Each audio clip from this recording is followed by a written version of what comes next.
देखिए हेलमेट का जो क्या बोलते हैं कि पार्ट्स है वो अभी भी यहाँ पे उपलब्ध है। ये स्लीपर को आज यहाँ पे नहीं होना चाहिए था। ये स्लीपर आज किसी के घर पे होता, किसी के क्या बोलते हैं कि कमरे में होता, किसी के दफ्तर में होता। ये जो मोटरसाइकिल का जो पार्ट्स है वो अभी भी यहाँ पे उपलब्ध है। शायद पैशन प्रो कोई गाड़ी। सड़क दुर्घटना में 2 लोगों की मौत हो गई है।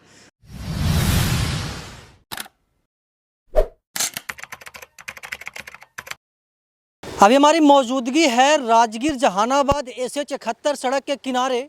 और इस सड़क के किनारे होकर के आप लोग सोच रहे होंगे कि हम इस चिलचिलाती धूप में क्या कर रहे हैं। तो अगर आप बाइक चलाते हैं, अगर आप 2 व्हीलर 4 व्हीलर चलाते हैं और अगर सड़क सुरक्षा के नियमों को पालन नहीं करते हैं तो आपकी भी जान जा सकती है। एक घटना घटित हुआ कल देर शाम यहाँ पे। और ये जो जगह है वो खुदागंज से 1 किलोमीटर पहले का ये क्या बोलते हैं कि रेडियस है। और अगर एग्जैक्ट लोकेशन की बात करें तो आगे शक्कर बिघा मोड़ है। और शक्कर बिघा मोड़ के क्या बोलते हैं कि 10 कदम आगे यहाँ पे कल एक सड़क दुर्घटना हुई। और उस सड़क दुर्घटना में 2 लोगों की मौत हो गई है। 2 लोगों की मौत हुई है सड़क दुर्घटना में। लोग कौन थे, कहाँ के रहने वाले थे भी हम बताएंगे। पहले हम आपको बताते हैं कि कैसे सड़क दुर्घटना हुई। वो जो 2 लोग बाइक सवार थे वो इस्लामपुर से राजगीर की ओर जा रहे थे और उधर से कोई अन्य क्या बोलते हैं कि अज्ञात वाहन आ रही थी, उससे टक्कर हुई। और टक्कर में 1 लोगों की मौत क्या बोलते हैं कि इस्लामपुर अस्पताल में हुई। और दूसरे जो लोग थे उसको रेफर किया गया पावापुरी अस्पताल और वहाँ पे इलाज के दौरान उसकी मौत हो गई। एक्सीडेंट इतना भयानक था जिसको हम दिखाते हैं और आपको बताएंगे कि आखिरकार इतना बड़ा एक्सीडेंट कैसे हुआ। देखिए सड़क है और सड़क के किनारे बालू रखा हुआ है जिसको सैंड बोलते हैं। और बगल में एक घर बन रहा है और शायद उसी का ये बालू होगा। और उस बालू पे शायद गाड़ी आई होगी और गाड़ी अनियंत्रित होकर के उधर वाले गाड़ी को टक्कर मार दी होगी। और ये जो मोटरसाइकिल का जो पार्ट्स है वो अभी भी यहाँ पर उपलब्ध है। शायद पैशन प्रो कोई गाड़ी था। और इस एक्सीडेंट में 2 लोगों की मौत हुई है। वो कौन थे, कहाँ से आ रहे थे। देखिए यहाँ पे जो उनके कैप वगैरह है वो भी यहाँ पे अभी पड़ा हुआ है।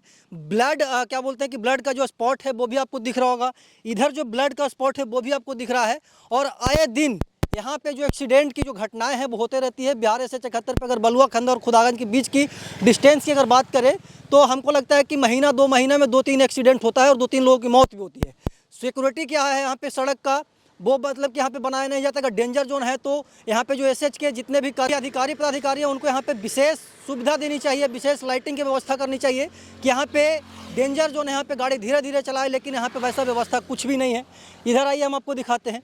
ये यहाँ पे एक स्लीपर है और शायद ये स्लीपर को आज यहाँ पे नहीं होना चाहिए था। ये स्लीपर आज किसी के घर पे होता, किसी के क्या बोलते हैं कि कमरे में होता, किसी के दफ्तर में होता। लेकिन दुर्घटना इतनी बड़ी थी कि घटना स्थल पे ही क्या बोलते हैं कि 1 लोगों की मौत हो गई और दूसरे लोग इलाज के दौरान उनकी मौत हुई। देखिए हेलमेट का जो क्या बोलते हैं कि पार्ट्स है वो अभी भी यहाँ पे उपलब्ध है।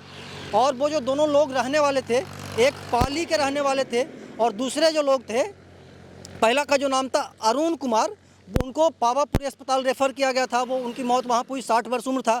अंशु कुमार 25 वर्ष उम्र था, जो कि 25 वर्ष उम्र था, पाली का रहने वाले थे। उनका मौत घटनास्थल पर हुआ था इस्लामपुर जाने के दौरान। और आप अगर मोटरसाइकिल चलाते हैं तो हेलमेट का इस्तेमाल ज़रूर करें। अगर आप एक्सीडेंट करते हैं और अगर आपके पास हेलमेट होता है तो जान जाने की जो संभावनाएं हैं वो कम हो जाती है। हालांकि इस दुख की बात यह है कि लोग हेलमेट लगाए हुए थे लेकिन उसके बावजूद भी जान नहीं बच सका। और जो मतलब कि जो अज्ञात वाहन था उसको खोजबीन करने के लिए जो खुदागंज थाना है वो लगातार कोशिश कर रही है। जैसे ही सूचना मिलेगा हम इस खबर पे आपको आगे भी अपडेट देंगे। तब तक के लिए बने रहे हमारे साथ और देखते रहना नालंदा दस्तक।